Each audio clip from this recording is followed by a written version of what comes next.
Bonsoir à tous, bonsoir à toutes, bienvenue dans ce nouveau numéro de DRCPF Show. Un DRCPF Show, je bafouille un petit peu, suffisamment exceptionnel pour me faire bafouiller les amis.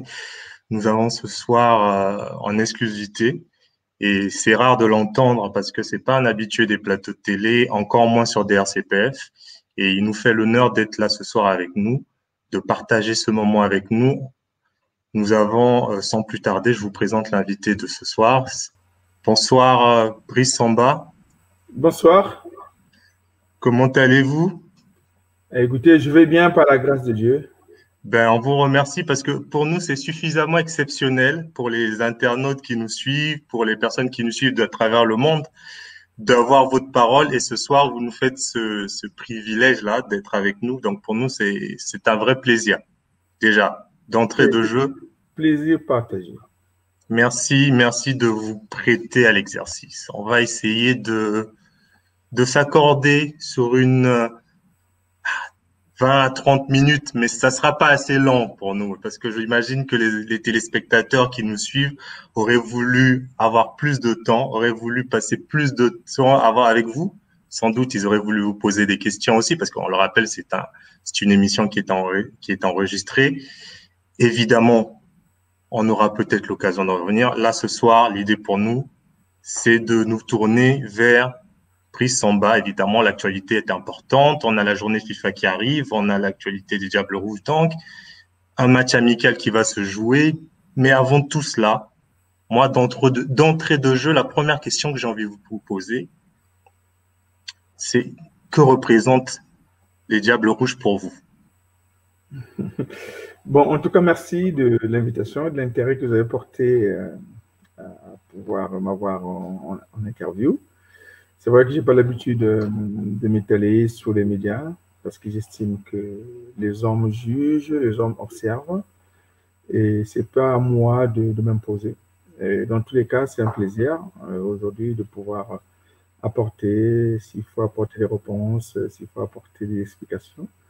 C'est vrai que le temps qui nous est imparti n'est pas assez grand, mais cependant que il n'y a pas de problème. Hein. Prochainement, s'il y a des chaînes de demande quelconque sur les gens, sur des questions-réponses, si les gens qui veulent plus connaître réellement Brice Samba, la personne, il n'y a pas de souci, je pourrais toujours me prêter au jeu. Mais cependant, je reviens à la première question, qui est les Diables Rouges. Les Diables Rouges, pour moi, quand vous citez le nom Diables Rouges, ça résonne dans ma tête, ça me ramène à mes 20 ans.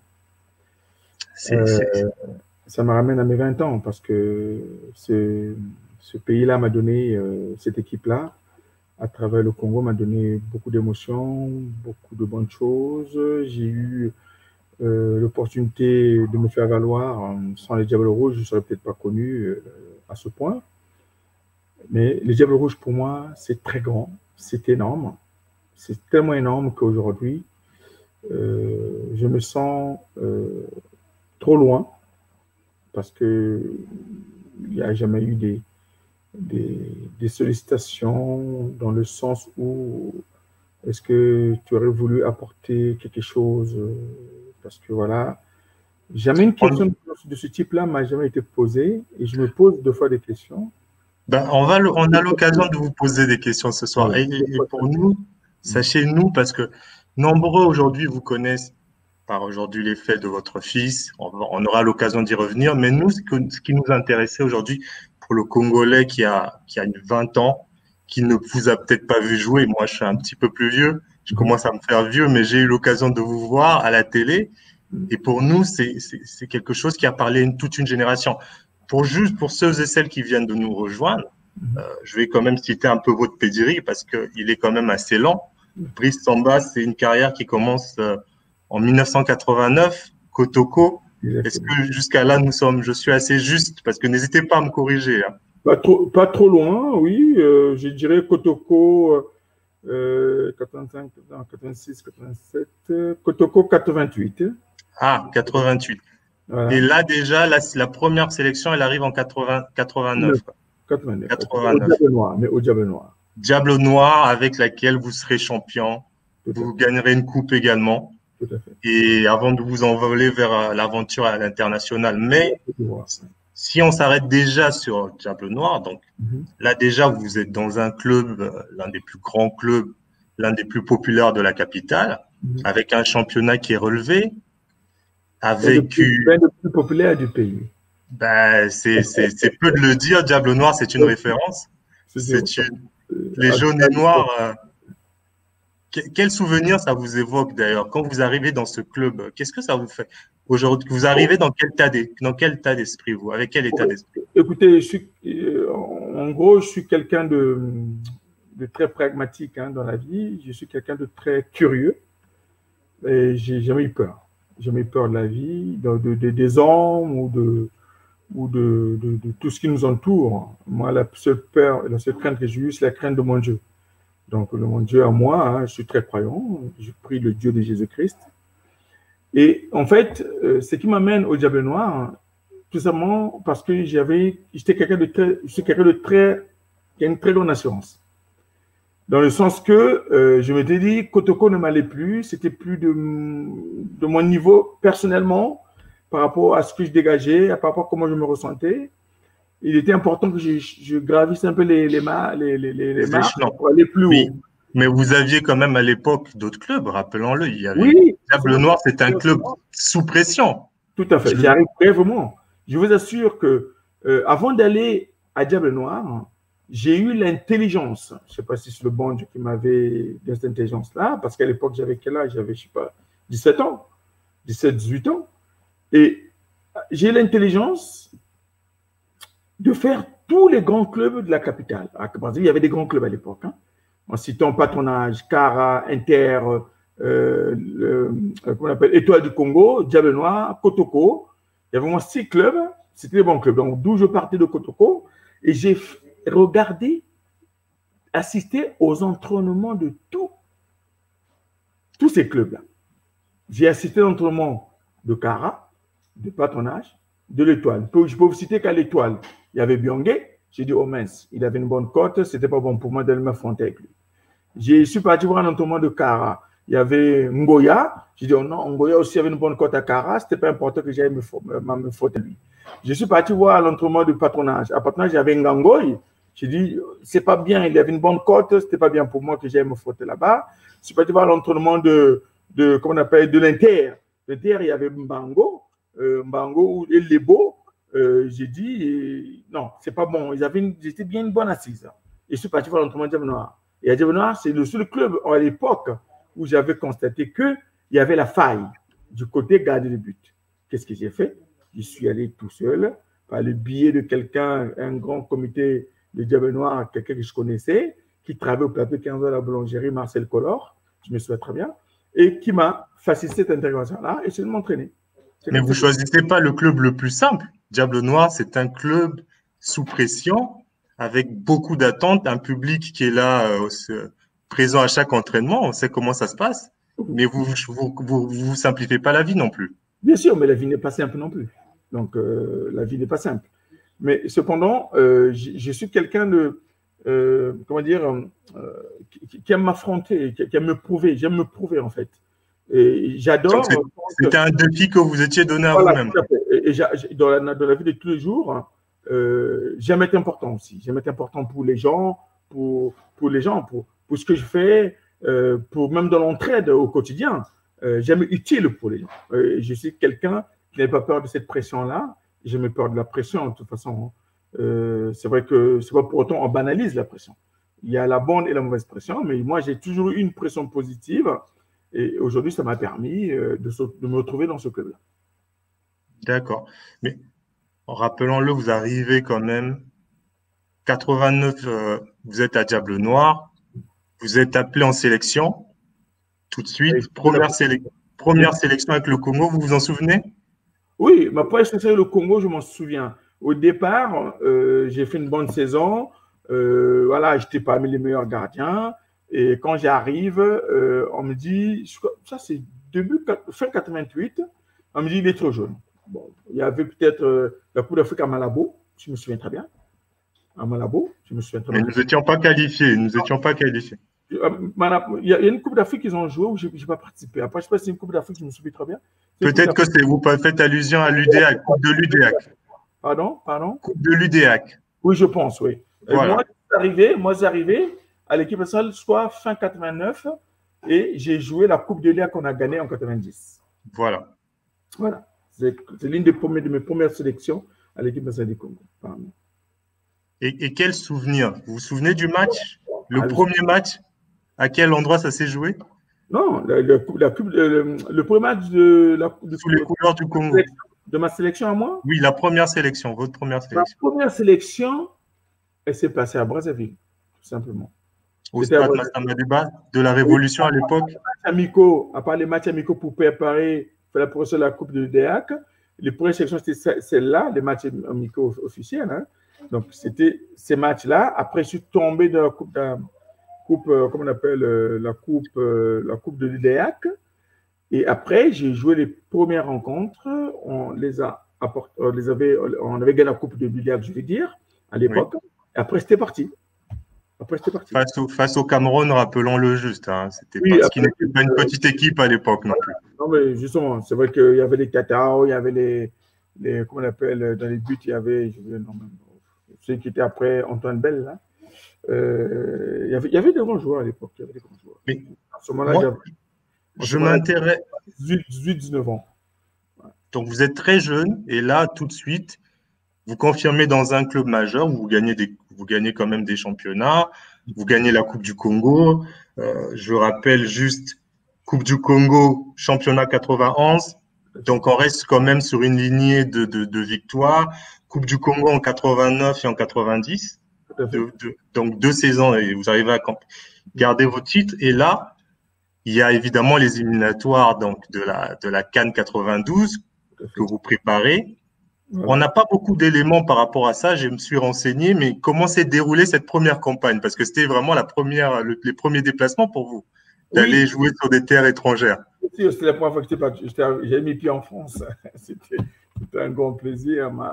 Mon épouse, qui était mon amie jusqu'à aujourd'hui, qui est mon épouse, on s'était connus avant que j'arrive au Diable Noir aussi, qui est la mère de mes 5 enfants. Donc, c'est vrai que j'étais très heureux. J'ai dit, je vais aller en France pour la première fois. C'était quelque chose de grandiose. Et en fait, moi, en étant en équipe nationale du Congo, même quand j'ai joué la CAN 92, la Coupe de l'UDEAC 92, il y avait toute cette suspicion de dire qu'il est trop jeune, voilà, il ne mérite pas d'être encore tout à fait titulaire. Mais vous êtes déjà capitaine à Diable Noir. Bien sûr, mais bien sûr, aujourd'hui, vous savez, les gens oublient parfois que par aux âmes bien nées, la valeur n'attend pas le nombre d'années. Bon, c'est un dicton qui n'est pas commun aux Congolais. Mais je veux dire que j'étais déjà un garçon, c'est vrai qu'à l'époque, j'étais insoucieux. J'étais le mec, c'est comme s'il y avait un match, c'est comme s'il n'y avait pas un match, en fait. Donc, j'étais tellement à l'aise avec moi-même, avec ce que le don de Dieu m'avait donné. Et les gens pensaient que dans cette attitude-là, j'étais quelqu'un de pas sérieux pour des grands matchs. Donc, on arrive en stage en équipe de France, en France avec l'équipe nationale du Congo, les Diables Rouges. Le nom qui m'est tant cher. Aujourd'hui, on arrive en stage. On était, je me souviens bien, comment on appelle, à Châtenay-Malabry, je suis de bonne mémoire. Et de là, la préparation après, on s'est retrouvé à Liévin. Non, d'abord les éliminatoires. Voilà, pardon. On revient en arrière. C'est d'abord les éliminatoires pour se qualifier à la CAN 92. Ça commence en 90. Donc, on vient en stage. Le premier match, c'est à Malabo, à Lilongwe.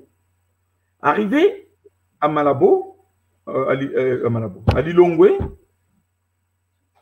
pour moi, les matchs amicaux qu'on avait à faire en France, il y avait une tournante, Byongé, Ngoya, Brissamba.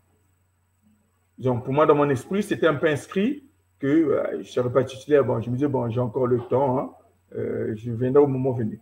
Mais on arrive là-bas par surprise. Le coach Minga, que je salue d'ailleurs, coach Minga, c'est l'une des personnes qui m'a vraiment fait confiance, qui n'a pas seulement vu mon âge, qui n'a pas seulement vu mon inexpérience, mais qui a plutôt vu mes qualités. hein, de gardien, parce que je sais que j'avais, avec modestie, hein, sans pourtant me vanter, je sais que j'avais des qualités intrinsèques d'un gardien de but. Vraiment, ça, je crois que j'étais conçu pour. Et on arrive à la veille du match, on s'entraîne, ils se sont concertés avec les Mouyabi Chaleur, tous les grands, les François Makita, tout ce monde-là. Il dit, Bruce, viens, on t'appelle. Qu'est-ce qui se passe? Ah, ben écoute, moi, je me suis concerté avec les coachs. On a dit que, moi, j'ai décidé que c'est toi qui vas jouer le match à Lyon. Je dis, ah bon, comment c'est moi qui vais jouer le match? Oui, c'est vrai, je me concerte. Ça te fait peur? Je dis, non, j'ai pas peur, au contraire, je suis très content. Et c'est comme ça que c'était passé. Et j'ai joué ce match-là où on avait gagné 1-0. Et ce jour-là, vraiment, le bon Dieu était avec moi. J'avais fait un match exceptionnel.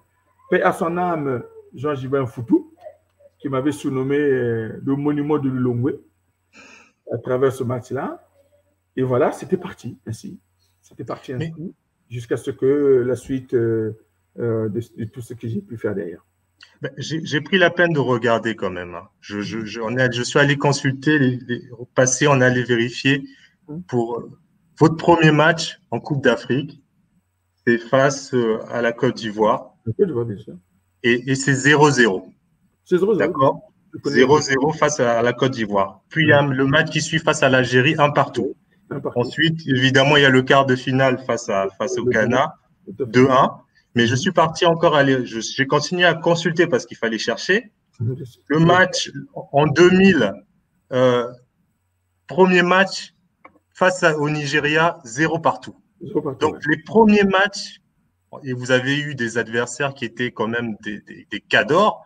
On a l'impression, j'ai le constat qui m'est venu, c'était dans les grands rendez-vous, vous étiez là. Vous vous mettiez dans une autre phase. En amont, je viens de le dire. Hein. Je viens de le dire que c'est quelqu'un. J'aime quand les événements sont énormes. Et quand l'événement est vraiment énorme, pour moi, automatiquement, je me mettais au diapason. Je ne sais pas, c'est ma nature. Mais c'est vrai que avec l'âge, je me suis rendu compte que sur les petites choses, je suis un peu laxiste, tendance laxiste. Et j'ai corrigé les tirs au fur et à mesure. Je commence le tir au fur et à mesure. Mais sinon, les grands matchs, vous avez remarqué même au Congo, les grands matchs, j'ai vraiment toujours été là. Bien qu'il y a eu l'anecdote de face à l'étoile avec Amouzou, qui a souvent eu le dessus sur moi. Mais il fallait bien que chacun ait sa bête noire. Bien sûr, mais il a fallu à un moment donné aussi que je le mette en échec dans les 4 derniers matchs qu'on a joués de la saison. À la filée de championnat, coupe du Congo et coupe nationale. Donc, coupe du Congo, coupe de la ville et coupe nationale. Donc, bon, j'ai eu ma petite revanche, mais en tout cas, à part ça, même quand il arrivait à me marquer du but inopportun, j'étais toujours à la hauteur de l'événement. Ça, en tout cas, on ne peut pas vous le reprocher parce que aujourd'hui, vous avez quand même de 89 à 2004, c'est 15 années en équipe du Congo, 2 CAN, une coupe de l'UDA que vous aviez dit. En championnat, vous avez un club champion avec Diable Noir, c'est une référence. Vous partez en Côte d'Ivoire, peut-être aussi parce que vous avez fait une superbe CAN, 92. Le Congo qui n'était plus apparu dans une CAN depuis 78, où on était sorti au premier tour, revient avec une nouvelle génération, des Thibauta, je ne vais pas tous les citer, vous êtes une génération qui revient en quart de finale. J'aurais aimé qu'on évoque la suite de votre carrière en Côte d'Ivoire, là où vous avez fait des choses exceptionnelles, mais on est pris par le temps. Oui. Mais la question que j'ai envie de vous poser là, elle va être un peu plus sur l'équipe du Congo. J'ai pris la peine d'établir un peu des statistiques. Le Congo, 68, on est sorti au premier tour. On revient en 78, en 72, on canne la CAN. Entre-temps, les phases précédentes, on n'était pas là. Pour dire, en 70, c'est carrément l'État qui décide de ne pas participer parce qu'on prépare une équipe. En 78, premier tour. 92, on revient, quart de finale. En 2000, premier tour. En 2015, on revient, quart de finale. Est-ce que aujourd'hui, vous n'avez pas l'impression, vous qui avez été dedans, vous qui êtes aujourd'hui j'avais participé à ces grands événements et qui est aujourd'hui à la retraite sportive, mais toujours avec un regard extérieur. Est-ce que finalement le Congo, voilà, ça a toujours été en dents de scie. On a toujours eu des générations exceptionnelles, mais jamais on n'a été sur la régularité. Est-ce que vous pensez qu'aujourd'hui, le Congo, ce problème de dents de scie n'est pas un problème de génération d'aujourd'hui, où elle est, le Congo a toujours été comme ça, à dents de scie partout, depuis 68, on est comme ça. Quel est d'après vous le problème? Oui, moi je pense pas détenir non plus toute la vérité, hein, mais de mon point de vue, je pense que c'est un problème de préparation. Je pense que on ne prépare pas assez les jeunes sportifs au Congo. On est un petit pays, on est un très petit pays, mais pétri de qualité sur le plan sportif. Moi, je sais que les Congolais ont beaucoup de qualité parce qu'à l'époque, je me souviens quand j'étais plus jeune, on nous appelait le Brésil de l'Afrique centrale. Pour le petit nombre de peuples que nous sommes, aujourd'hui, si il y avait une volonté, moi je parle de la volonté politique, hein, parce que quand on ne veut pas, c'est comme ça, c'est ainsi. S'il y a une volonté politique pour préparer les choses, je suis sûr et certain qu'on serait même aujourd'hui parmi les pays sur le plan footballistique sur lequel on devait plus parler. Pourquoi? Parce qu'avec le peu de moyens, vous avez vu, avec le peu de moyens, on a essayé de faire des petites choses, mais des choses qui ne sont pas passées inaperçues.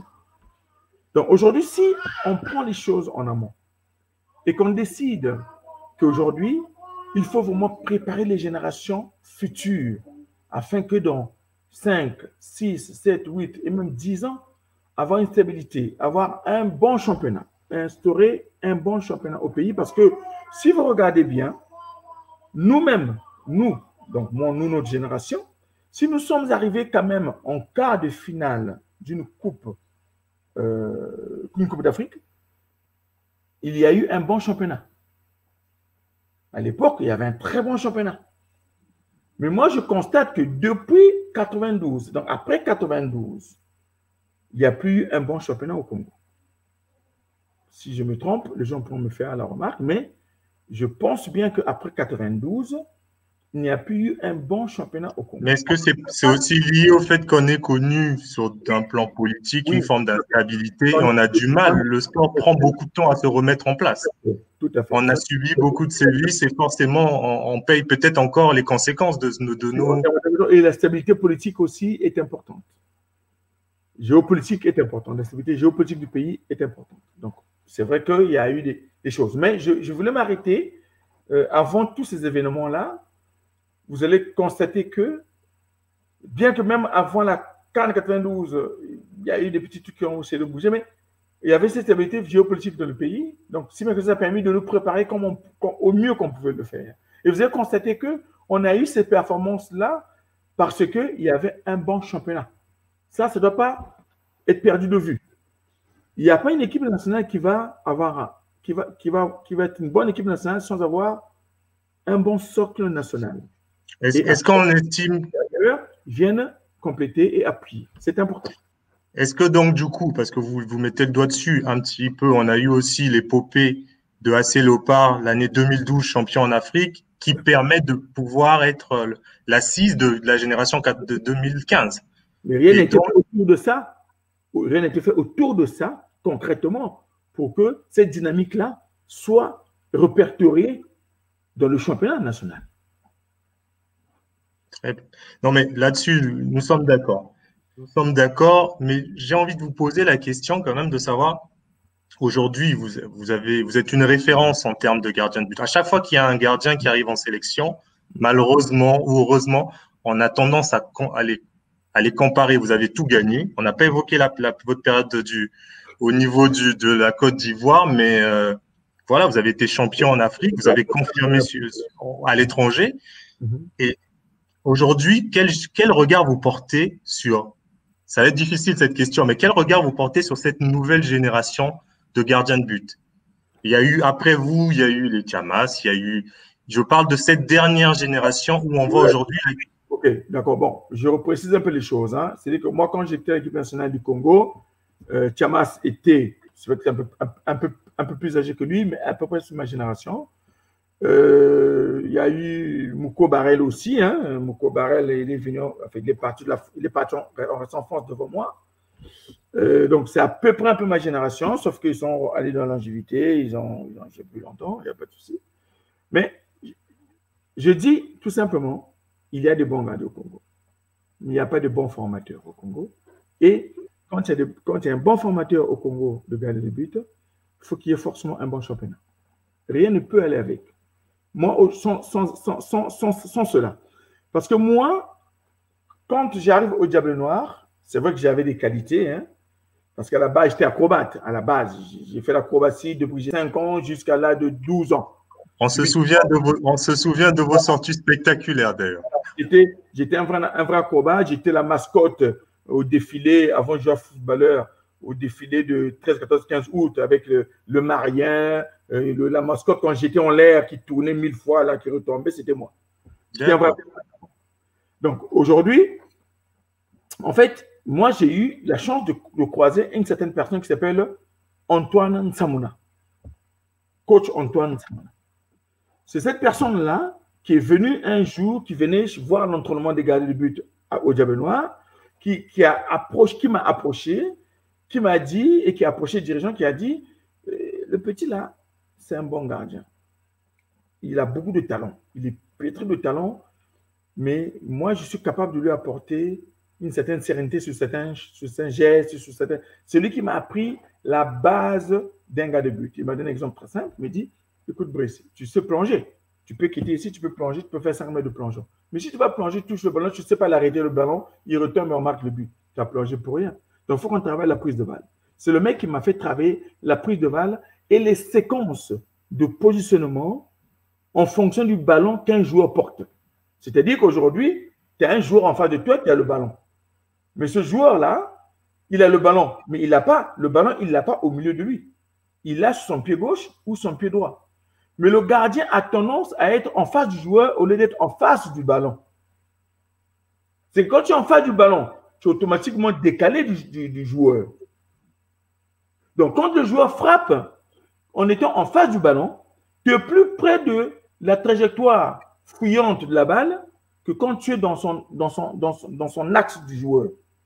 Donc, il m'a donné des exercices. Et ça, vous ne pouviez l'apprendre que via la formation. Tout à fait. Parce que ce n'est pas quelque chose qu'on va apprendre de manière naturelle. La formation, et d'où aujourd'hui, j'ai dit en préambule que je suis assez surpris qu'aujourd'hui, pour ce que j'ai pu avoir, pour ce que Dieu a pu me donner dans la vie à travers le football, à travers le poste de gardien de but, la connaissance que j'ai, l'expérience que j'ai, aujourd'hui, je suis assez surpris de constater que c'est comme s'il ne s'est rien passé en fait. Il ne s'est rien passé au Congo. Il y a eu, voilà, juste un an qui est passé. Vous pouvez passer cette expérience-là pour qu'on n'en profite pas pour apporter cela aux jeunes. Vraiment. D'où ma question. Vous me permettez du coup rebondir. Aujourd'hui, le Congo, il y a eu un débat sur DRCPF entre Mafumbi, qui était un gardien qui a joué la CAN, qui peut se targuer d'être parmi les... À ce niveau-là, il a fait un match de quart de finale comme vous. Donc, dans un gars en il a fait ce qu'il a pu faire. Voilà. Mais aujourd'hui, on se pose une vraie question sur le poste de gardien de but, à tel point qu'on est en train de se poser la question, on remet en question ses capacités ou son poste, sa présence à ce poste, pardon. Mm-hmm. Simplement, aujourd'hui, le Congo n'arrive plus à sortir des postes, des gardiens de renom, une génération après la vôtre, mais vous l'avez dit tout à l'heure, les Chamas, les Mouyabi, il y en a eu des tas, des Bouko Barel, il y en a eu même après des noms qui étaient, et il y en a encore. Est-ce qu'aujourd'hui, il y a Thierry aussi. Exactement. Est-ce qu'aujourd'hui, un Brice Samba serait prêt à aller en sélection, à porter son expérience, à porter tel qu'on le voit avec un Tony Silva au Sénégal? Est-ce qu'on aurait Brice Samba, père, coach dans le staff des Diable Rouge du Congo? Est-ce qu'aujourd'hui, c'est quelque chose qui est envisageable? Est-ce que vous, ça ne vous étonne pas quand je dis que le Diable Rouge m'ont donné beaucoup de choses et moi, je n'ai pas pu retourner même pas le cas. Même pas le cas. Mais c'est pas moi qui fais cette volonté-là. Est-ce que j'ai eu des gens qui sont venus me solliciter? Mais pas me solliciter. Me demander, me poser même la question, pour ne pas dire solliciter. On va mettre les pieds dans le plat. On va mettre les pieds dans le plat. Aujourd'hui, je suis président de la fédération, oui, je suis président de la fédération. Je dois composer un nouveau staff. Oui. Je prends mon téléphone, j'appelle Brice Samba. Je lui dis, Brice, on a besoin de vous. Venez apporter aujourd'hui votre coup de main. Qu'est-ce que vous faites? Vous prenez le premier avion? Mais moi, je n'attends que ça. Je n'attends que ça. Là, tu me poses cette question. Tu as le courage de me poser cette question. Mais est-ce que les responsables de ces instances-là m'ont déjà posé la question? Moi, je me pose la question. Est-ce que ça leur est déjà passé à l'esprit, déjà même, de penser à Samba Brice? Parce que les gens ont une mauvaise idée sur Samba Brice. Je ne suis pas quelqu'un d'impoli. Jamais. Je suis un garçon bien élevé. Les gens le savent très bien. Je suis très poli et respectueux. Par contre, je ne me laisse pas marcher sous les pieds. On est d'accord? Je dis les choses clairement dans ma vie. Quand ça ne va pas, je te le dis. Que tu sois président du Congo, que tu sois ministre, tu es ministre, mais moi, aujourd'hui, je vous donne un exemple. Le dernier match qu'on joue pour la qualification de la dernière CAN 2000 à Pointe-Noire, ce dernier match-là, nous avons eu une situation qui était assez compliquée où on devait, vous savez, le point de prime au Congo, toujours, ça traîne en longueur. Mais ça ne manque pas. Dans le football, il faut négocier les primes jusqu'à la dernière minute. Voilà. Donc, automatiquement, on arrive le jour du match. Et puis, on avait toute la semaine pour faire toutes ces choses-là. Mais vous savez qu'on est dans ce truc-là, dans la dimension à laquelle nous nous trouvons en ce moment-là, ce n'est pas l'argent qui nous importait. Ce qui nous importait, c'était graver notre passage. Montrer que nous étions là à telle époque. Mais ce jour-là, par mauvais conseil, comment moi je l'appelais grand frère, Okobi Salissa, qui était ministre des Sports à l'époque. Oui, ministre de l'époque, oui. Ils arrivent avec la fédération, avec le ministère, quelques heures avant le match, pour parler des primes. Oh, vous savez ce que j'ai fait? Les gens ne l'ont jamais dit. C'est moi qui ai pris mon courage. J'ai dit, monsieur le ministre, avec tous les respects que je vous dois, grand frère, on est à 4h, 3h du match. Et là, on est en train de faire la sieste d'avant-match. J'ai dit, grand frère, monsieur le ministre, tout le respect devant l'Assemblée, hein, vraiment, merci d'être venu. Mais cependant, nous sommes à moins de 3h du match. Vous savez, monsieur le ministre, ces points de prime-là, on n'en parle pas maintenant. S'il vous plaît, ce que nous allons faire, c'est tout simplement garder ces primes-là. Quand on va jouer, quand on va perdre, on ne prendra pas cette prime-là. Mais quand on va gagner, on va se qualifier, nous allons avoir le droit d'avoir une exigence. Mais cependant, monsieur le ministre, à cet instant, s'il te plaît, laisse-nous nous reposer. On va préparer le match. Aujourd'hui, qu'on le règle ou pas ce problème-là maintenant, les Congolais qui viennent au match, que vous perdiez le match, ils ne vont pas comprendre que vous n'avez pas eu les primes avant le match. Le plus important, c'est de gagner. Mais laissez dans ce moment le plus important d'avant-match pour être dans la concentration pour qu'on joue. C'est une anecdote que j'explique pour que les gens comprennent que M. Samba, qui suis-je, Brice, je ne suis pas... Le Congolais n'aime pas les gens comme moi qui disent des choses clairement. Ils pensent que tu nous manques de respect. Aujourd'hui, faire la remarque à quelqu'un, ce n'est pas manquer de respect ou de faire de reproche à quelqu'un. Mais et pourtant, c'était une véracité. C'était vrai ce que je disais. Et le ministre, Dieu merci de son intelligence, il a dit, c'est bon. Mais il y avait des membres de la fédération autour. Je dis non, je dois le dire. Et le ministre, de par son intelligence, il a dit, ok, Brice, je comprends ce que tu as dit. Je vous laisse aller vous reposer. Et on s'était reposé ce match. Et ce match, on s'était qualifié. C'était contre la Gambie, je crois, non? Contre la Gambie. Le match Ah non, j'avais à cœur le match contre le Nigeria. Contre la Gambie, un truc comme ça. Le dernier match de qualification. La CAN 2000. Tout simplement. Voilà. Très bien. On va évoluer quand même. On va évoluer dans notre... J'ai énormément de questions à vous poser, mais malheureusement, je regarde le temps. Parce que j'ai dit, malheureusement pour toi, tu es venu au Vélitombe, là. Mais c'est pas grave.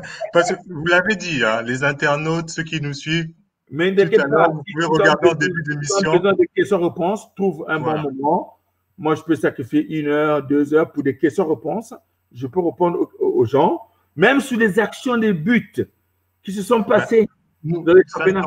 donc, ça permet déjà de prendre rendez-vous pour un DRCPF Show parce que chaque vendredi, vous le savez, on a l'émission en direct avec les internautes qui nous posent des questions en direct sur des sujets. Et donc, D'accord. Monsieur Samba nous fait déjà, là, on peut dire rendez-vous est pris. On Oui, va pas dire quand, on va travailler la sauce en dehors de ça, de tout ça il après. n'y a pas de souci. Mais là, on va évoluer un petit peu Vas-y, je parce t'écoute. que la question aujourd'hui qui taraude un peu l'esprit de beaucoup de Congolais, c'est de se dire, très bien, ce monsieur a été une référence et une légende pour certains esprits, des plus jeunes notamment, à la tête des Diables Rouges. Il a un enfant qui brille aussi du côté de l'étranger. Pourquoi son fils n'est toujours pas en sélection? Oui, écoute, j'en rigole parce que c'est comme je vais te dire, hein, je suis assez surpris qu'aucune initiative n'a été prise pour me poser uniquement la question. Là, je pose la question pour des millions de Congolais à travers moi qui posent. Je vais répondre, Arjo, ne t'inquiète pas pour ça, je vais leur répondre. C'est clairement même d'ailleurs, je n'ai pas besoin d'en rajouter ou d'enlever. Parce que j'estime que ma carrière, ce n'est pas la carrière de mon fils. Sa vie, ce n'est pas la mienne. Il est mon fils. C'est vrai qu'il me consulte souvent pour des avis, mais je ne mens pas mon fils. Je lui dis la vérité. Et je dis la vérité dans le mauvais et dans le bon sens. C'est qu'il y a de mauvaises choses et de bonnes choses. Parce qu'il n'y a pas que de mauvaises choses. D'ailleurs, ça nous permet de rappeler, on a bossé quand même. On avait du temps. Dans les colonnes de France Bleu dernièrement, l'année dernière, il donnait une interview. À l'époque, il était à Caen. Il faisait cette belle saison qu'il a eu à faire. Il disait, mon père m'a demandé si tu voulais vraiment être gardien de but. Et il a insisté plusieurs fois et à lui de dire, c'est plus tard que j'ai compris pourquoi il me posait cette question. Voilà. Donc, on parle beaucoup avec mon fils. Hein. C'est mon ami. C'est mon confident. On s'aime bien. J'ai la chance encore d'avoir un enfant qui m'aime. C'est pas tout le cas pour tous les parents, c'est vrai. Mais en tout cas, je vais te dire une chose, que le problème de cet enfant-là, moi, ça me chagrine. Aujourd'hui, tu penses que c'est un père heureux, c'est pas un père heureux. Un père ne peut être heureux à moitié. Ou tu l'es ou tu ne l'es pas, totalement. Un père heureux, c'est celui qui voit ses enfants s'épanouir, et bien s'épanouir. Pourquoi je dis cela? Parce que pour la bonne et simple raison que moi, aujourd'hui, mon fils, je suis en train de me dire, mais il est en train de passer à côté de quelque chose. C'est quoi cette chose? C'est avoir une carrière internationale. Il ne l'a pas. Malgré ce qu'il est. La seule valeur qu'il a, il a été remplaçant à Marseille, il a été un peu à Caen, il est à Nottingham. Moi, ça ne me suffit pas. Moi, je veux le voir qu'il ait une carrière internationale. Et quel que soit le pays. Mais est-ce qu'aujourd'hui, sans pour autant penser que c'est la France, mais ça peut être le Congo, ça peut être là, moi je m'en fous, mais qu'il ait une carrière internationale. Et je lui ai posé la question, que penses-tu de ta carrière internationale? Est-ce que tu y penses ou pas? Il me dit, oui, j'y pense. Il dit, mais par contre, il faut que tu prennes une décision. Mais il ne peut pas prendre les décisions parce que rien n'est fait au Congo. Je dis bien, je répète et j'insiste. Rien n'est fait au Congo pour donner envie ou attirer ce garçon-là vers le Congo. Rien n'est fait. Je vous dis, rien n'est fait. La seule personne qui a essayé de faire quelque chose, c'est le ministre Opimba, qui est allé au bout de sa démarche, rencontrer Brice, mon fils, et rencontrer la famille et poser les besoins d'un pays qui voulait de son fils qui revienne. Il n'y a pas de honte à ça. On le voit au Gabon. Ils sont en train de tout faire en œuvre pour prendre les petits métis gabonais. Mais comment ils font? Mais parce qu'ils mènent la démarche, ils rentrent dans la discussion. Aujourd'hui, les gens, quand ils viennent vers les enfants qui sont susceptibles d'aller jouer à l'équipe du Congo, ils veulent claquer du doigt et puis tu viens. Mais c'est trop beau. La vie aujourd'hui, qu'on ne veut pas, le football, c'est devenu un travail à part entière pour des gens. Donc, automatiquement, c'est vrai qu'il y a le côté patriotique qui est là, mais en même temps, il y a le côté rémunération aussi qui doit un peu suivre. Aujourd'hui, tu vas discuter quelqu'un. Tu dis, je veux 1 milliard. D'accord, mais tu ne commences que la discussion. Est-ce que ça veut dire que tu vas donner 1 milliard? Ça veut pas dire que tu vas donner 1 milliard. Il y a une manière de discuter avec les gens pour qu'éventuellement les 1 milliard devienne 100 000. Est-ce que tu comprends ce que je veux dire? Parce que dans un coin de la tête de ces personnes-là, ils ont cet esprit congolais en eux. On est d'accord? Il y a beaucoup de choses qui ne sont pas faites parce que les gens se font des idées. Ah, ils demandent beaucoup, mais ce n'est pas question que d'argent. Les gens là, ils ont besoin d'une carrière internationale et ça donne une meilleure visibilité. Et ils oublient que cet aspect-là est plus important pour les joueurs que l'argent qu'ils citent. Est-ce que vous comprenez ce que je veux dire? Est-ce qu'aujourd'hui, compte tenu de la carrière qu'est en train de faire votre fils aujourd'hui, il a 26 ans, on peut estimer qu'il est aujourd'hui arrivé à une certaine maturité. Oui, tout à fait. Est-ce qu'il n'est pas temps pour lui, du regard du père, non pas du père, mais de l'ancien international que vous êtes, que vous avez vu aussi le passage à niveau, qu'une carrière, ça va très vite, que les réalités d'aujourd'hui, ce ne seront pas forcément celles de demain.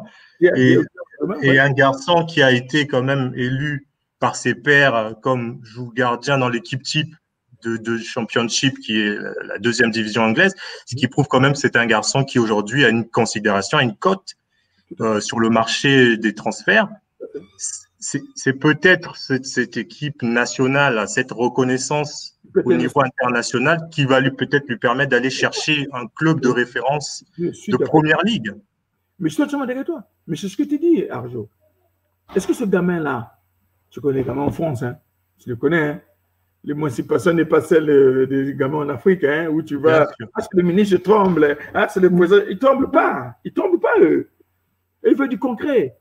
Montre-lui que tu veux de moi. Même ici en France, dans les transferts, c'est comme ça. Il faut que le coach vienne montrer aux joueurs que moi, je veux de toi. Est-ce que le président veut de moi aussi? Est-ce que tu comprends ce que je veux dire? Les joueurs, hein? Jusqu'où les joueurs vont pour les transferts? Quand le coach dit je veux de toi, il veut être sûr qu'on lui dise en face, oui, je veux de toi, j'ai besoin de toi, je veux te mettre dans telle disposition. Est-ce que tu comprends ce que je veux dire? Avant de signer pour un club, c'est pour dire qu'il ne mène pas la bonne démarche auprès de cet enfant-là. Il pense que moi, je suis le frein. Mais moi, je ne suis pas le frein. Mais je suis un papa sorcier ou quoi? Non, loin de là. Au contraire, je veux que mon fils s'épanouisse, mais totalement. Et je sais qu'aujourd'hui, s'il a une dimension internationale, comme tu venais de le dire, c'est une prédiction ce que tu viens de dire. Tu poses une question, mais c'est une prédiction en même temps. Ça ouvre automatiquement des portes. Est-ce qu'on peut se dire? Mais est-ce qu'il y a une bonne démarche qui est menée? Il n'y en a pas. Je vais poser. Pour terminer, à juste la deuxième personne, c'est le ministre, mon grand frère du plateau, là.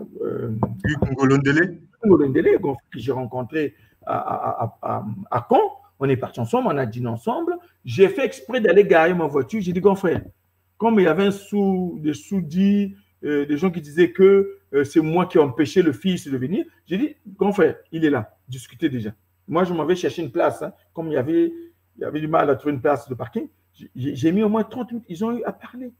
Et le fils lui a dit ce qu'ils sont dit tout seul. C'est vrai qu'il y a des conditions qui sont posées par le gamin. Il ne faut pas se voir la face. C'est la vérité. Il doit poser. Est-ce que c'est des conditions aujourd'hui que le Congo est en mesure d'assumer? Parce que si je prends un exemple, le Congo n'est pas en mesure de pouvoir mettre des primes, s'aligner sur des primes de référence mondiale comme la France. C'est un exemple. Hein. Il n'y a pas de comparaison à faire. Il y a de comparaison à faire. Mais je t'ai dit là, est-ce qu'aujourd'hui, quand quelqu'un se vend, admettons, il te dit, moi je me vends à 1 000 euros. On est d'accord? Mais est-ce que tu penses que vraiment c'est 1 000 euros qui va coûter? Non. Il y a un échange, il y a une négociation. Une négociation. C'est vrai qu'il y a de mauvaises choses qu'il ne faut pas écarter. Oui, on est en train de travailler, le pays est en train de faire des efforts, la fédération fait. Tu vois ce que je veux dire? Mais cependant, regarde l'intérêt que tu aurais, toi, avoir une carrière internationale par rapport à ton âge. C'est tout un processus, mais c'est un processus qui ne prendra pas 2 ans. Mais à un moment donné, votre fils a participé au stage à Auxerre en 2012. Ouais, c'est moi qui lui ai dit de partir. Il y a eu la rencontre de Marseille avec le ministre Pimba. Bien sûr. Et après, on s'est dit que les choses étaient très proches. Et tout d'un coup, il y a eu Voilà, on a eu l'impression que il y a eu un arrêt, peut-être à cause du départ du ministre Opiba. Certes, il y a eu l'arrivée, mais moi, la question que j'ai envie de vous poser, aujourd'hui, il y a une cellule en Europe qui est tenue par Salomon Damenze, qui est quelqu'un qui fait énormément de travail pour convaincre les... Salomon parle avec Brice. Salomon, là. Salomon. Mais il est en contact avec Brice, c'est le numéro de téléphone de Brice. Et le téléphone de Brice, Salomon. Salomon, moi, je le connais, j'ai son numéro de téléphone aussi. Il parle avec Brice. Deux fois qu'on n'avait pas à joindre Brice, il passe par moi. Christian, j'avais pas à joindre, il m'appelle Christian, mon deuxième prénom. Il dit Christian, j'avais pas à joindre Brice, qu'est-ce qui se passe? Il y a son numéro de téléphone. C'est moi qui lui ai confirmé, non, il n'a pas son numéro de téléphone, c'est le numéro qu'il a. Et j'ai appelé Brice, mais il y a seulement qui essaie de te joindre, il n'a pas te joindre. C'est moi, demandez Salomon. Et mon fils me dit non. Ah si, j'ai vu ces messages, mais je ne l'ai pas encore répondu, mais je le répondrai. Tu vois? Est-ce que tu vois? Tu vois ce que je viens de te dire? Donc, ça veut dire que Salomon fait le travail, mais est-ce que les gens veulent avoir la chose pour rien ou ils veulent avoir la chose en faisant un petit effort? Parce qu'on ne veut pas, le Congo sera gagnant, Brice aussi sera gagnant. Donc, je ne sais pas comment ça se passe, ces discussions-là. Mais moi, des gens de la fédération pensent que moi, je suis le frein. Mais moi, je ne suis pas le frein. Au contraire, c'est moi qui vais leur faciliter la tâche. Quel plaisir n'aurais-je pas aujourd'hui à savoir que moi, j'ai eu une belle carrière avec les Diables Rouges et que ma progéniture fasse autant. Tu ne vois pas que c'est une belle histoire? Si, si. Et d'ailleurs, c'est peut-être pour ça que les Congolais sont un peu meurtris, voilà. Parce qu'ils ont l'impression que le père a tellement donné, on se dit que le fils pourrait donner encore plus. Bien sûr. Et au final, on a l'impression que cette histoire d'amour qui est « je t'aime moi non plus », et au final… Rien n'est fait concrètement. Je te cite, je te répète, et je te le redis, rien n'est fait concrètement pour que cet enfant… Parce que, vous savez, hein, quand on veut d'une femme, quand on veut écouter une femme, on ne laisse pas le temps. Est-ce qu'on ne laisse pas le temps de regarder ailleurs. Tu fais un marquage, avec des arguments. Bon, elle devient ta meuf. Et tu peux dire, je vais discuter, bon, lui, il a demandé à lui aussi, il demande trop de choses, allez, on le laisse. Non, c'est pas comme ça. Ah, non, le mec, le besoin, il est là. C'est vrai qu'aujourd'hui, sincèrement, dans les buts du Congo, je me dis, des fois, je me pose la question, mais je ne suis pas la seule personne qui pouvait donner cela au Congo quand même. Il y a bien des gens qui peuvent donner cela au Congo à ce poste-là. Des fois, je me pose la question. Et je suis triste de constater, je n'ai rien à voir avec le jeune gardien là, Mafumbi. Mafumbi plutôt, autant pour moi. Mais le gamin, c'est un gardien, c'est vrai, mais chaque gardien a ses qualités, a ses défauts, ainsi de suite. Mais le gamin, il se bat comme il peut. Il se bat comme il peut. Hein? Moi, quand je le regarde, moi, si on me le donne comme gardien à entraîner, à modifier, à changer, je vais lui apporter des choses, mais lui-même, il va se dire, je ne faisais pas ça avant, mais comment je fais ça? Parce que moi, ce que j'ai, c'est comme inculqué, c'est en moi. C'est en moi. Et je peux te transformer en gardien sans le faire plonger. Parce que le plongeon, tout le monde sait le faire. Même toi, tu peux plonger. Mais ce n'est pas le plongeur qui importe. Ce n'est pas le plongeur, c'est arrêter les ballons. Plus de ballons qui ne passent pas, moins de ballons qui passent. C'est ça le gardien de but. Après, je pense que, comme je disais pour revenir sur mon fils, c'est dommage. Hein? Moi, c'est dommage que le Congo ne met pas les choses. Moi, je me souviens, quand on était à l'équipe nationale, nous, à l'époque, on était là, la fédération faisait mains et pieds pour faire venir les joueurs. Hein, qu'ils acceptent l'équipe nationale. Il y a Akiana qui accepte l'équipe nationale. À l'époque, moi, j'étais encore l'équipe nationale avant qu'il arrive, Richard. Hein? Ils sont partis le rencontrer. Ils ont fait des choses, ils ont mis des choses autour d'eux. Il y a eu Babi, un garçon qui avait des locks, qui était venu aussi, pareil, dans ces mêmes conditions. Mais ils aimaient les choses autour d'eux pour qu'ils leur donnaient envie de venir. Mais les gens pensent que, voilà, je veux venir, bon, comme je suis congolais, c'est pas grave, bon, c'est mon métier, malgré tout, je vais aller travailler, bon, gratuitement. Quand tu dis gratuitement, c'est faux. Aucun joueur au Congo va te dire qu'il joue au football au Congo gratuitement. Moi, je n'ai pas joué gratuitement, on me donne des primes. On me donne des primes de section, on me donne des primes de match, des primes de voyage, des primes de déplacement, j'avais tout ça.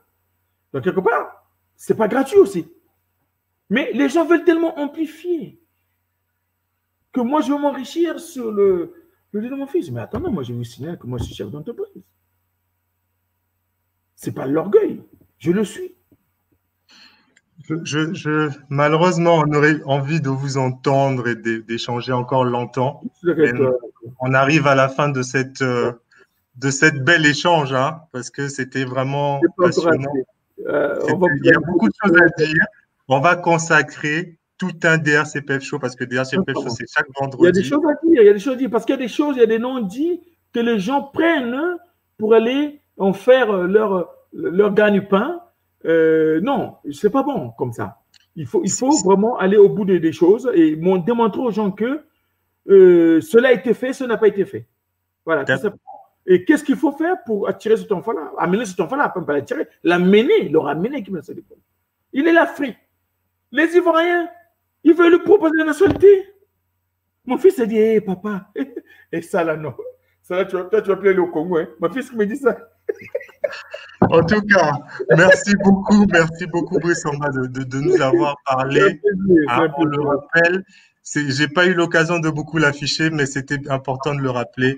C'était Brice Samba à cœur ouvert. C'était vraiment le titre de notre émission de ce soir. Et je le rappelle encore, hein, je demande encore, j'ai pas eu l'occasion de le répéter parce que voilà, allez vous abonner. Ce genre les internationaux congolais, il y en a beaucoup qui veulent s'exprimer, qui n'ont pas toujours l'endroit, le moment et le temps de leur laisser s'exprimer. Et là, nous, dans cette émission, dans cet échange, on veut s'intéresser à nos gloires parce que le Congo est un pays de football. On a tout gagné sur le continent. On a eu des générations exceptionnelles à l'instar de Monsieur Samba qui est là avec nous ce soir. Et on estime qu'il y a encore énormément de talents à découvrir. Et si j'ai envie de vous demander un mot de la fin, une phrase de la fin, cette fois-ci sur le Congo. Oui. La journée FIFA arrive vendredi, match amical contre la Gambie. Quel est votre regard? En une phrase, simplement. Ouais, non, mais je leur souhaite que les choses aillent de mieux en mieux et qu'ils prennent du plaisir à jouer au football parce que c'est un beau métier. Moi, j'en suis la preuve vivante. Et je leur souhaite de faire de très bonnes préparations et de croire en eux, car l'avenir nous appartient à nous les jeunes, à vous les jeunes. Ce sera le mot de la fin. Ce sera le mot de la fin pour Brice Samba, qui a bien voulu se prêter au jeu ce soir. Nous vous remercions énormément pour toutes celles et ceux qui sont venus se prêter avec nous, avoir passé ce moment d'échange. C'était très, très enrichissant. N'hésitez pas, je le dis tous les soirs, si vous êtes là, nous serons là. Abonnez-vous sur les chaînes YouTube, sur Facebook. N'hésitez pas à activer la notification. On sera là, on passera ce moment et il aura l'occasion de revenir. Donc, prenez soin de vous, portez-vous bien et à très bientôt, j'espère.